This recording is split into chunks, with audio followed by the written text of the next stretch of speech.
네, 경제현장 오늘 이슈 체크로 이어갑니다. 네이버가 동영상 서비스 플랫폼을 누구나 채널을 개설할 수 있는 유튜브처럼 오픈 플랫폼으로 바꾸기로 했습니다. 짧은 영상 숏폼 콘텐츠를 확대하기 위한 전략인데요.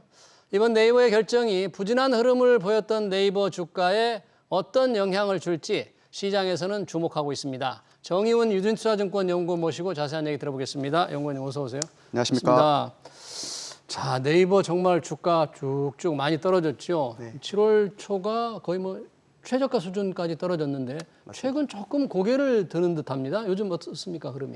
아무래도 최근에 이 반등을 좀 설명하기 위해서는 네이버 주가 하락의 요인에 대해서 먼저 말씀을 드려야 될 것 같은데 지난해부터 네이버 올해 연초까지 악재들이 좀 많았어요. 악재가 많았다. 대외적인 악재를 먼저 보면 일단 저희 라인 사태 도 있었고 아무래도 금리 영향도 좀 있었고요. 그러다 보니까 이런 외부적인 부정적인 요소들도 작용한 게 첫 번째고 두 번째는 아무래도 내부적으로 이제 실적과 관련된 우려인데 네이버의 주요한 사업 부문을 보면 광고와 커머스이거든요. 근데 이 광고 쪽 같은 경우에는 아무래도 국내 경기가 계속해서 안 좋아지다 보니까 광고 부문에서 턴어라운드 되는 게 좀 늦었었어요.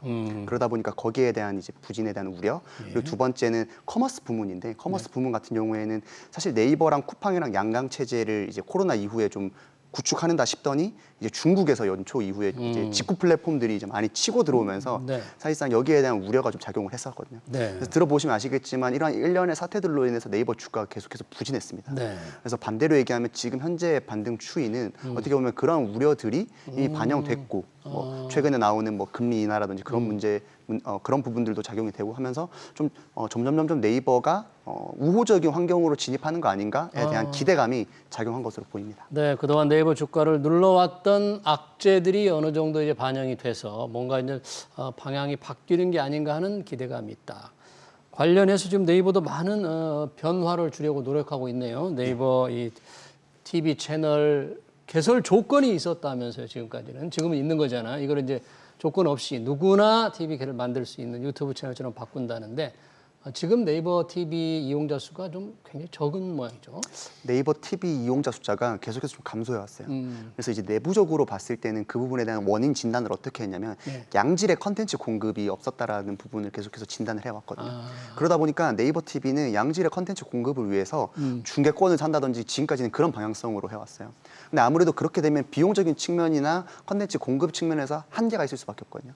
그러면 경쟁 플랫폼인 유튜브는 어떻게 되고 있냐? 유튜브는 서비스 수요자가 곧 공급자이기도 하잖아요. 누구나 쉽게 유튜브에 영상을 올리면서 이제 많은 컨텐츠들을 제공할 수 있고 소비자들은 이제 자기 입맛에 따라 볼 수 있기 때문에 그래서 그렇게 되다 보니까 네이버도 컨텐츠 프로바이더들, 그러니까 컨텐츠 공급자에 대한 허들을 좀 낮추자라고 해서 기존에는 어떤 특정 플랫폼의 구독자가 100명 이상인 사람들한테만 이 TV에 이제 개설할 수 있는 권한을 줬다라고 하면 100명 있어야만 TV 채널을 만들 수가 있었는데. 근데 지금 향후부터는 그런 거 제한 없이 누구나 다 이제 네이버 TV에서 이제 방송을 개설할 수 있는 그렇게 되는 것이 향후의 방향성입니다. 지금 숏폼, 짧은 영상 콘텐츠가 클립 서비스 있잖아요. 근데 이 부분을 이제 대폭 확대하겠다 그런 내용이네요. 맞습니다. 아무래도 이 광고 트렌드 자체도 최근에는 영상 광고가 이제 굉장히 좀 앞서 나가고 있고 특히 그 안에서도 소비 패턴 자체가 굉장히 짧게 이루어지다 보니까 숏폼이나 클립 같은 이러한 단기 컨텐츠 광고들이 많이 떠오르고 있거든요. 그러면서 거기에서 컨텐츠를 네이버 입장에서는 제공하기 위해서는 지금 확보하고 있는 치지직이나 네이버 TV에서 이제 많은 컨텐츠들이 제공돼야 되는 게 우선인데 그러한 측면에서 관점에서 보실 때 컨텐츠 공급 측면에서 네이버가 좀 힘을 쓰고 있구나라고 생각하시면 좋을 것 같습니다. 말씀하신 치지직 게이밍 스트리밍 서비스하고는 어떻게 연동이 이제 앞으로 될까요? 그럼? 네이버 TV를 이제 네이버 TV에서 이제 운영하시는 이용자분들, 이제 공급하시는 프로바이더들도 치지직과 연동을 해서 치지직에도 영상을 올린다든지, 아니면 치지직에서 이제 스트리머로 이제 활동하고 계신 분들은 네이버 TV와 연동을 해서 내가 활동한 치지직에서 활동한 영상들을 올린다든지, 그러니까 이렇게 좀 양립할 수 있는 플랫폼 간에 어떻게 보면 좀 호환이 가능한 형태로 이제 바뀔 것으로 예상되고 있습니다. 네, 지금 국제적으로 보면 플랫폼 이 생태계는 뭐 단연 유튜브, 또 틱톡 그렇잖아요. 장악을 거의 하고 있는데 뭐 국내에서만은 조금 유튜브와 동등하게 경쟁할 수 있는 게 나왔으면 좋겠다 이런 기대를 했었는데 네이버 TV가 좀 어떻게 쫓아갈 수 있는 그런 힘이 있을까요? 지금은 뭐 이용자 수가 너무너무 차이 나잖아요. 사실 좀 유튜브나 그 틱톡을 따라잡을 수 있냐라고 하면 저는 따라잡기는 힘들 거라 보고 있어요. 네. 왜 그러고 하냐면 유튜브 같은 경우에는 가장 큰 장점이 좀 규제 같은 게 좀 덜하거든요. 규제. 아무래도 자극적인 컨텐츠일수록 이용자가 몰리게 되는데 유튜브 같은 경우에는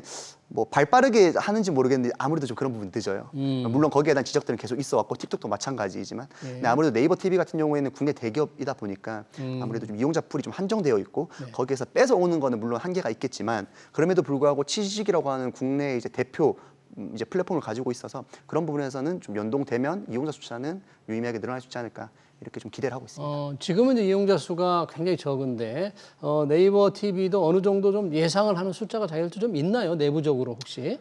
지금 일단은 네이버 TV 같은 경우에는 지난해부터 역성장을 좀 이어오고 있거든요. 이용자 계속 숫자. 줄고 있어요? 네. 그러다 보니까 그거를 이제 좀 어느 정도 반등하는 그림까지는 가져가는 것이 내부적인 목표라고 저는 좀 해석을 하고 있습니다. 왜냐하면 이 이용자 수가 늘어나면 광고도 좀 더 늘을 수 있고 또 네이버 자체도 이게 주가에도 조금 긍정적인 영향을 미칠 수도 있잖아요. 투자자들 조금 영향이 있을까요? 주가에는? 맞습니다. 결국에는 네이버가 하는 사업 부문을 보실 때 어떤 방향으로 생각하시면 좋냐면 이게 광고와 커머스 쪽으로 어떻게 연관이 될 수 있을까를 보시면 될 것 같아요. 그러니까 결국에는 지금 현재 네이버 TV나 치식 같은 그런 컨텐츠를 제공하는 플랫폼들을 갖추려고 하는 이유가 양질의 컨텐츠를 제공하면 이용자 숫자가 많이 늘어나게 되고 트래픽이 늘어나게 되면 그게 광고 매출로 이어지거든요. 그러다 보니까 아까 전에도 말씀드렸던 국내 경기가 안 좋아서 광고 매출이 좀 저조했었는데 그 부분을 좀 스스로 좀 어떻게 보면 타개하기 위해서 컨텐츠 제공의 좀 퀄리티를 높인다는 방향성으로 이해하시면 좋을 것 같습니다. 그렇군요. 지금 네이버의 또 강점이 블로그인데요. 요즘 블로그 누가 하냐 싶지만 또 이용자가 굉장히 많습니다. 블로그 기능도 강화한다는데 어떻게 지금 강화할 계획인가요? 맞습니다. 이게 생각보다 네이버 블로그가 쓰시는 분들은 또 되게 많이 쓰시거든요. 그러니까 내가 어떻게 보면 일기처럼 블로그를 사용을 할 수도 있고 내가 어떻게 보면 공부했던 지식들을 정리하는 측면에서 쓰기도 하고 그러면 내가 공부했던 지식이나 어떤 일상생활을 올려놨을 때 다른 사람들이 와서 좀 구경하기도 하고 그러니까 그런 부분에서 네이버 블로그만의 좀 어떻게 보면 생태계가 형성되어 있었는데 말씀하신 대로 네이버 측에서 좀 아쉬웠던 점은 이게 너무 생태계가 갇혀 있다라는 거예요. 그러니까 쓰시는 분들만 되게 활발하게 쓰고 이게 좀 확장되는 형태가 좀 띄워졌으면 좋겠다라는 생각을 해서 이것들을 그 밑에 있는 뭐 블로그 하단에 보면 어떤 유튜브라든지 다른 인스타그램 같은 다른 플랫폼과도 연결될 수 있고 연결될 수 있게 맞습니다. 연결 가능하게 그거를 해놓은 거죠. 그래서 내가 네이버 블로그를 보다가도 유튜브 채널로 바로 들어갈 수 있고 인스타그램으로 들어갈 수 있고 그렇게 하다 보면 아무래도 연결 채널이 늘어나면 네이버 블로그에 대한 이용자 숫자도 같이 늘어날 수 있지 않을까라는 좀 어느 정도의 사업적인 전략이 있었지 않았나 생각하고 있습니다. 네이버 블로그 이용자 수는 월간 활성 이용자 수는 조금 늘고 있네요. 보니까 저 그래프로만 본다면 네이버 TV는 조금 부진했는데 이 부분은 오히려 계속 늘어나고 있는 그 힘은 조금 어디에 있었습니까? 네이버가 네이버 블로그 이용자 숫자를 늘리기 위해서 많은 어떻게 보면 그런 그 마케팅 활동을 해요. 마케팅을 많이. 예를 들면 꾸준히 글을 작성을 한다라고 하면 그걸 이제 추첨을 통해서 어떤 상품을 제공한다든지 그러니까 이런 방식으로 좀 마케팅 활동을 많이 하고 있기 때문에 그런 부분들이 좀 많이 이용자 숫자에도 영향을 많이 미치지 않았나 생각을 하고 있습니다. 이게 아까 중국 이카머스 업체들의 뭔가 공세에 좀 대응하기 위한 그런 측면도 좀 있습니까? 아무래도 이커머스 쪽 중국 커머스 직구 플랫폼들이 많이 들어오면서 중국 직구 플랫폼에 대한 관심들이 연초 이후에 높았었거든요. 그렇죠. 그런데 최근에는 조금 기류가 바뀐 것 같아요. 어떻게요? 연초에는 사실 호기심 그리고 들어가 보니까 내가 어떤 물건이 필요해서 여기 들어간다기보다는 여기 들어가서 구경하다 보니까 싼 게 많네. 그래서 요걸 사야겠다라는 부분에서 이용자 숫자를 확 늘렸는데 이게 좀 시간이 지나다 보니까 사람들이 잘 안 들어가게 되는 이유가 첫 번째로는 이제 품질 이슈. 품질이 너무나 안 좋다. 품질 이슈가 있었다는 거고 두 번째는 아무래도 내가 필요해서 물건 살 때와 그냥 들어가서 이제 구경할 때와는 좀 차이가 있거든요. 그러다 보니까 지금 성장률 자체가 연초만큼 지금 가파르진 않습니다. 이용자 수 늘어나는 게 맞습니다. 그래서 네이버 입장에서도 지금 이렇게 좀 주춤할 때 우리가 확실하게 포션을 가지고 와야겠다라는 좀 측면이 강하게 많이 발현되는 것 같습니다. 중국 이 직구 이커머스 플랫폼들은 뭔가 유해성 물질이 계속 노출이 됐잖아요. 드러났잖아요. 맞습니다. 그러면서 서울시 같은 경우에 공개적으로 계속 그걸 발표하다 보니까 그 영향도 조금 있는 것 같아요. 맞습니다.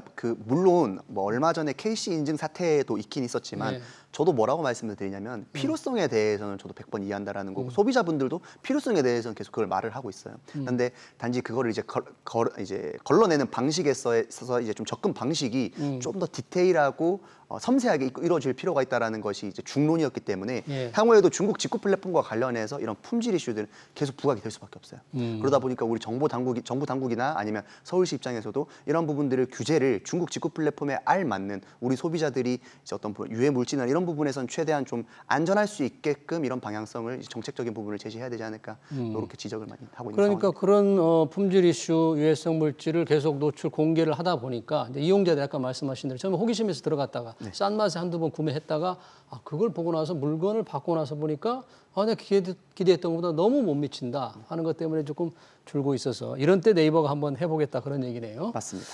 자, 이 네이버 이제 주가로 와보면 아까 그 여러 가지 주가 악재가 됐던 게 라인야오 사태인데 이제 라인야오 사태가 일본 정부가 지분 관계, 지분 매각에 대해서는 뭔가 이제 조금 사실상 철회했다. 그러니까 악재가 확실히 거쳤다, 사라졌다.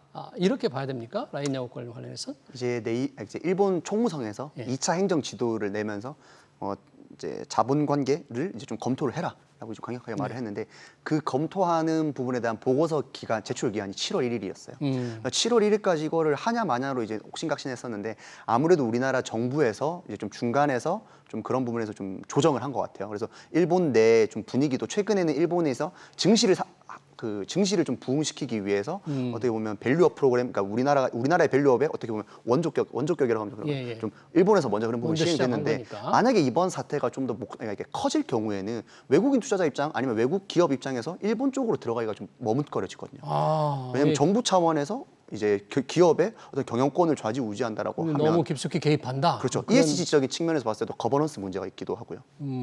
그러다 보니까 일본 정부 측에서도 이렇게 너무 좀 커지는 부분에 대한 부분을 경계한 것 같아요. 예. 특히 한일 관계로도 이게 번지는 걸 좀 우려했던 부분들도 있고 그러다 보니까 네이버가 이번에 2차 행정 지도에서는 그러니까 지분 관계를 좀 행정한다기보다는 우리가 이런 그 유출 사태를 방지하기 위한 방지책을 이제 많이 했고 그리고 어떻게 보면 네이버 측에서 아예 피해가 없었느냐 그건 또 아니에요. 왜냐하면 예. 라인 커퍼레이션 내에서 이사진들이 전부 다 일본인들로 교체가 됐거든요. 이사들이 전부 일본인들로 바뀐 거죠? 맞습니다. 네. 그러다 보니까 지분을 매각하진 않았지만 이사진들이 실질적으로 많이 바뀌다 보니까 그런 부분에서의 네이버의 입김이 많이 좀 줄었다라는 것이 첫 번째가 있고 두 번째는 이제 불확실성으로 다가올 수 있는 부분인데 예. 또 언제 욕을 할지 모르잖아요. 또 요구할지 모른다. 네, 그러다 보니까 네이버 내부적으로는 혹시나 그런 사태가 이제 닥쳤을 때 이 부분을 어떻게 해야겠다라는 부분들을 내부적으로는 준비하고 있을 것으로 생각을 하고 있습니다. 그러면 이 라인야오 사태라는 네이버의 악재가 완전히 사라졌다. 또 이렇게 볼 수는 없네요. 또 언제 돌출될지, 또 다시 나올지 그런 또 알 수는 없는 상황이네요. 맞습니다. 언제든지 거기에 대한 불확실성은 대비를 해야 된다. 네. 이렇게 말씀을 드리고 싶습니다. 이게 네이버의 우리 주가 부진을 아까 얘기하면서 여러 가지 이제 광고 수입 이런 것도 얘기했는데 이제 실적이 결국 중요할 텐데 2분기 실적이 곧 발표되죠? 예. 어떻게 예상이 됩니까 지금? 네이버 2분기 실적은 8월 초에 발표될 것으로 지금 예상을 하고 있고 네. 실적 자체는 나쁘지 않을 것으로 생각하고 있어요. YOY, 그러니까 전 분기 대비 그리고 전년 대비해서 영업이익이 성장할 것으로 전망을 하고 있습니다. 예. 근데 네이버 같은 경우에는 사실 주가는 꾸준히 안 좋았지만 영업이익 같은 경우에는 계속해서 우상향하고 있는 모습을 계속해서 전년보다부터 그려왔었거든요. 계속 늘어나고 있다 영업이. 근데 이제 아무래도 시장에서 기대했던 네이버는 외형 성장률이 좀 더 기대치가 높았어요. 매출 성장이. 예, 그렇습니다. 매출 성장률이 우리가 좀 더 지금에서는 더 높게 나와야 되는 거 아닌가에 대한 부분이 있었는데 아무래도 네이버가 매출 성장률보다는 영업이익, 그러니까 수익성 강화 측면에서의 좀 노력을 많이 하다 보니까 외형 성장률이 기대치에 많이 못 미쳤거든요. 네. 근데 지금 현재 주가가 많이 빠졌기 때문에 저는 오히려 높아진 수익성에서 주가가 빠졌기 때문에 좀 주가 부담, 그러니까 주가가 낮아진 거에 대한 부담감은 많이 줄었다라고 좀 말씀을 드리고 싶습니다. 주가 낮아진 데 따른 그런 어떤 리스크 이런 부담은 많이 줄었다. 네. 그렇지만 증권회사들은 여전히 이게 실적이 좀 계속 개선될 것으로 보면서도 네이버의 목표 주가를 그렇게 올리진 않는 것 같아요. 그래서 맞습니다. 아무래도 목표 주가를 마지막으로 이제 최근 들어 이제 많이 낮춘 이유 중 하나가 이 네이버 웹툰 관련해서 상장하면서 이제 상장 가치가 좀 이제 시장에서 이제 기대했던 것보다 좀 많이 낮아지면서 목표 주가가 좀 줄줄이 낮아졌는데 그 상장 가치가 거의 4조 원 가까이 됐었죠. 있나요? 맞습니다. 이제 지금 현재 상장 가치는 한 3조 원 정도로 3조 원 평가받는데 보통 근데 이제 그 애널리스트 분들이 이제 가치 평가를 할 때 상장되어 있으면 중복 상장 이슈이기 때문에 예. 좀 할인율을 줍니다. 지분 가치에 대한 할인율을 주기 때문에 그런 부분들이 좀 반영이 되면서 최근에 목표 주가가 좀 낮아졌지만 향후에 8월에 나오는 실적이라든지 이런 흐름적인 측면에서 봤을 때 네이버 지금 현재 좀 주가적인 측면에서도 좀 싸졌다라고 생각하고 있습니다. 그러면 네이버 정말 주가가 뭐 거의 40만 원 넘을 때 물론 최고가 기준입니다만 그거에 비하면 정말 많이 떨어져 있는데 네이버 주식을 가지고 있는 분들 아니면 뭐 연준이 금리를 낮추면 이런 IT 성장주들에 조금 햇볕이 들지 않을까 하는 생각을 하는 분들 이런 분들한테 투자 어떤 조언을 하신다면 어떻게 할 수 있을까요? 아무래도 제가 제일 많이 받는 질문 중에 주가가 많이 빠지면 주가 이제 많이 빠진 거 아니야? 싸진 거 아니야? 이 주식 살만하지 않아라고 말씀해 주시는데 제가 항상 뭐라 말씀드리냐면 주가가 싸졌다라고 얘기하기 위해서는 실적 대비 주가가 얼마냐가 중요한 거예요. 실적 대비. 그러니까 실적도 빠지고 주가도 같이 빠지면 그 주식은 싸진 게 아닌 거죠. 그거는 뭐 희망이 없는 주식이죠. 그건. 근데 이제 아무래도 네이버 같은 경우에는 아까 말씀드렸다시피 악재들이 많이 겹치고 외형 성장에 대한 우려들이 많이 이제 보이면서 주가가 떨어졌는데 지금 현재 수익성적인 측면에서 봤을 때 네이버 수익성이 크게 낮아질 가능성은 저는 현재로서는 좀 많이 낮다라고 보고 있거든요. 조금씩 우상향하는 그림은 될 수 있습니다. 네. 그러다 보니까 주가가 많이 빠진 게 정확하게 이제 싸졌다고 말씀드릴 수 있는데 반대로 얘기하면 이게 그러면 과거의 영광을 재현할 수 있을까? 그러니까 40만 원 가든 그렇게 보긴 힘들다는 거죠. 왜냐하면 그렇게까지 가기 위해서는 새로운 모멘텀이 필요해요. 새로운 모멘텀. 그러니까 주가가 많이 빠진 것은 맞으나 그럼 40만 원까지 우리가 다시 볼 수 있는 건가요? 라고 하면 거기에 대한 부분도 좀 부정적이라고 그러니까 생각합니다. 주가가 빠진 기준으로 보면은 이제 실적에 비해서 어느 정도 주가냐 이런 걸 따질 때 우리가 보통 주가 수익 비율 PER을 많이 따지잖아요. 맞습니다. 그게 좀 네이버는 상당히 좀 낮은 수준으로 와 있습니까? 맞습니다. 그 수준이 이제 좀 낮은 수준으로 낮은 수준으로 나와 와 있다. 맞습니다. 그러나 그렇다고 해서 과거의 영광을 되찾기는 어려울 것 같다. 근데 모멘텀이 없을까요? 네이버에 뭔가 특별한 이제 다른 기업 경영진이 바뀐다거나 지배구조가 바뀐 이런 건 없잖아요. 그죠? 사실 이게 좀 어려운 부분이긴 한데 내부적으로 뭘 해서 모멘텀을 찾기는 저는 어렵다고 보고 있어요. 반대로 가면 외부 요인들이 많이 작용할 수 있을 거라고 보거든요. 외부 요인들이 아까 언급해 주신 금리 인하에 대한 기대감입니다. 금리 인하. 그리고 아무래도 좀 경기 이제 반등에 따른 광고주들의 광고비 집행이 늘어난다든지 아니면 국내 소비가 좀 나아져서 커머스 쪽에서 거래량이 늘어난다든지 이런 부분들이 그러면 거시적인 부분에서의 좀 개선세가 돼야 되기 때문에 그런 내부적인 요소보다는 외부적인 부분들이 좀 더 작용을 많이 할 것이다 이렇게 전망을 하고 있습니다. 그럼 금리 인하는 연준이 뭔가 9월에 거의 할 것이다. 사실상 기정사실화되고 있으니까 그거는 좀 네이버 주가에 좀 긍정적인 요인이 되겠네요. 그렇죠. 그리고 향후에도 좀 금리가 이제부터는 조금씩 뭐 빠르게는 아니더라도 우하향하는 그림이 나올 수 있다라는 기대감만 작용하더라도 주가에는 좀 긍정적으로 영향을 미칠 수 있을 거라 생각을 하고 있습니다. 네, 잘 알겠습니다. 네이버 TV를 유튜브처럼 키우겠다는 네이버 전략과 네이버 주식 투자 전략까지 잘 들었습니다. 지금까지 정의원 유진투자증권 연구원이었습니다. 고맙습니다. 감사합니다. 네.